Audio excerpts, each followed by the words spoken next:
L'année 2022 arrive à terme et c'est une année qui a passé vite, trop vite. Il y a eu plusieurs nouveautés très significatives. En 2022, on peut penser à certains boîtiers du côté de la photo, de même que des boîtiers au niveau de la vidéo. Il y a eu de nouveaux objectifs intéressants.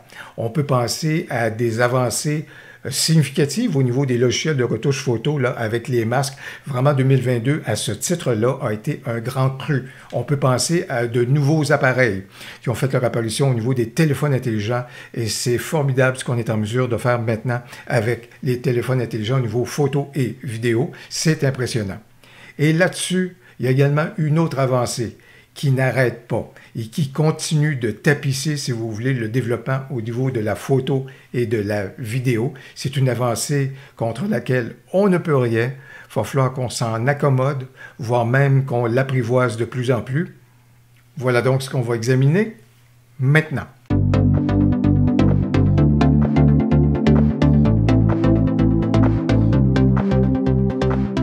Avant de passer dans le vif du sujet, je m'en voudrais de ne pas prendre un instant pour vous remercier.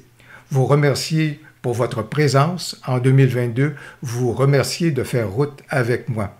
YouTube m'a fait savoir qu'au cours de la dernière année, et pour la dernière année, il y a eu 355 000 vues, donc sur ma chaîne, 1,6 million de minutes de visionnement en 2022. Je vous remercie beaucoup. Il y a eu 25 000 j'aime au sujet de mes vidéos en 2022. 25 000 fois, vous avez pris un instant pour indiquer « j'aime le contenu que vous retrouvez sur ma chaîne. J'apprécie beaucoup ce geste-là. » Et il y a eu tout près de 2600 personnes qui ont choisi de se joindre à titre d'abonnés donc de ma chaîne. Merci à vous tous à ce moment-là et vous toutes de faire route avec moi. Soit dit en passant, au cours de la dernière année, eh bien, YouTube m'informe que les 3 vidéos les plus populaires que j'ai eues au cours de la dernière année, ça a été Luminar Neo, Premier pas et conseils pratiques, le deuxième, éditeur vidéo gratuit dans Windows 10, et le troisième, Luminar Neo et le remplacement de l'arrière-plan. 2 fois, on retrouve donc des vidéos sur Luminar Neo. Qui dit Luminar Neo dit intelligence artificielle.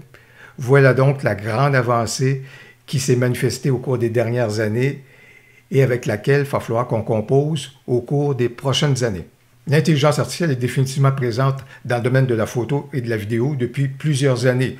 Je fais souvent référence à Adobe Sensei qui est là depuis 2017 ou 2018 dans les produits d'Adobe, mais elle s'est propagée à bien d'autres niveaux. Par exemple, au niveau des téléphones intelligents, au niveau du rendu.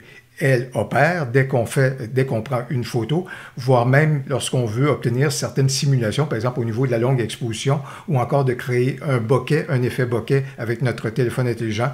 L'intelligence artificielle s'est mise en action. Elle est présente dans nos boîtiers, parce que si on veut faire la mise au point, et maintenant on est en mesure de le faire en lui disant « je veux faire la mise au point sur un insecte, sur un oiseau, sur une voiture, sur un animal, sur un être humain. Je veux une mise au point sur son œil droit. Non, je veux une mise au point sur son œil gauche. » On en veut encore plus au niveau donc de l'aide que l'intelligence artificielle est capable d'apporter au niveau de nos boîtiers. Elle est donc définitivement présente. Et j'y faisais référence il y a un instant. Elle est définitivement présente maintenant dans nos logiciels de retouche photo. Et même, j'ai vu et découvert récemment que l'intelligence artificielle également s'applique. Elle est présente dans le domaine de l'industrie musicale. Et là, Adobe est également en train de plancher sur un outil qui permet également de travailler le son au niveau de la captation sonore qu'on fait pour nos vidéos. Alors, vous voyez, elle est définitivement présente. Mais non seulement cela, mais ce qu'on a pu observer de plus en plus, c'est l'émergence des plateformes de création de contenu visuel grâce à l'intelligence artificielle. Et là, je fais référence à DALL-E, dont vous avez probablement déjà entendu parler. Alors, ce sont des plateformes qui nous permettent, à partir de choix de mots et d'expressions qu'on utilise, du texte donc, qui vont créer du contenu, sans qu'on ait besoin de prendre une photo avec quelque appareil que ce soit. J'ai pu tester DALL-E, je dois vous dire, je lui ai soumis plusieurs scénarios et il y a peut-être une seule résultante qui a retenu mon attention parce que pour le reste, là, je suis un peu dubitatif par rapport à ce qu'on est capable d'obtenir de la part de la plateforme, mais manifestement, il y en a plusieurs autres qui trouvent qu'ils ont des résultats intéressants parce que c'est une plateforme qui est très populaire. Mais bien entendu, ce type de plateforme-là, ce type de création de contenu-là soulève des enjeux, soulève des questionnements au niveau de l'éthique, de l'intégrité et surtout de la propriété intellectuelle. Parce que présentement, sans aucune autorisation de la part des artistes qui ont créé certains styles visuels, il y a des gens qui font référence à ce moment-là à ce style visuel-là pour obtenir des contenus qui s'apparentent donc avec ce style visuel-là, et qui, dans bien des cas, viennent dire que c'est un contenu qui a été créé par l'artiste en question. Alors, il y a définitivement actuellement des questionnements qui se font au niveau de la propriété intellectuelle, et ces questionnements-là vont certainement être sur la place publique de plus en plus au cours de la prochaine année. Bien sûr, avec l'intelligence artificielle, ça nous amène à pouvoir vivre les situations de bien des façons.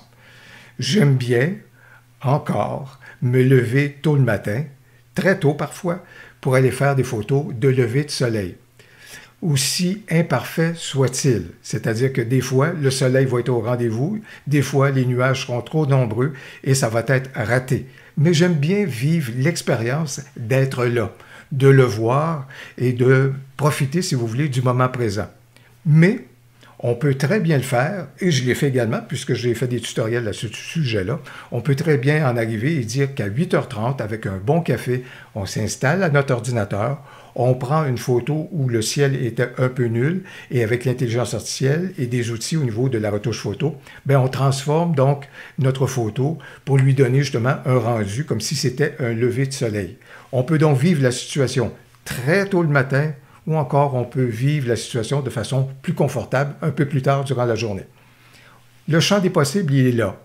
Moi, pour ma part, ça ne me dérange pas qu'on puisse vivre la chose autant d'une façon que de l'autre, c'est-à-dire autant d'être là que de s'installer et de faire de la photo composite. Je suis partisan des deux possibilités puisqu'elles sont là, et c'est cela. Et si ça convient aux uns de le faire de telle façon et aux autres de le faire de telle autre façon, je ne vois pas pourquoi les deux s'excluraient. Alors pour moi, là, j'ai vraiment pas de difficulté par rapport à cela.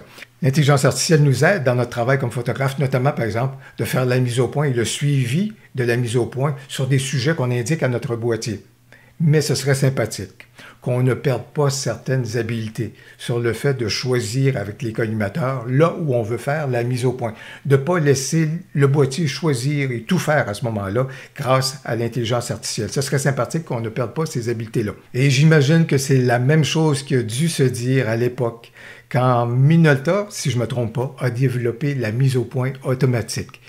Jusque-là, on faisait la mise au point de façon manuelle et sans doute que plusieurs personnes, à l'instar de la réflexion que je viens juste de partager avec vous, je suis sûr qu'il y a plusieurs personnes qui ont dû se dire que la mise au point manuelle était une habilité qu'il était important de conserver. Alors, je dis encore aujourd'hui, c'est la même chose. Il ne faudrait pas perdre nos bons réflexes et les habiletés qu'on a, si vous voulez, même si l'intelligence artificielle est là et peut être là à notre service. Au cours de la prochaine année, on va certainement continuer de parler de l'intelligence artificielle et des enjeux qu'elle soulève. Si vous avez apprécié la vidéo, n'hésitez donc pas à cliquer sur « J'aime ». Et merci également pour votre support financier à l'endroit de ma chaîne. Ça me permet donc de réaliser et de créer des vidéos pour mieux vous renseigner. Si vous appréciez mes vidéos, n'hésitez surtout pas à vous abonner à ma chaîne et à activer les notifications. Et surtout, je tiens à vous remercier encore une fois pour votre belle présence en 2022 et je vous encourage, comme à l'habitude, n'hésitez pas à commenter. J'ai bien hâte de vous lire. Au plaisir! À la prochaine!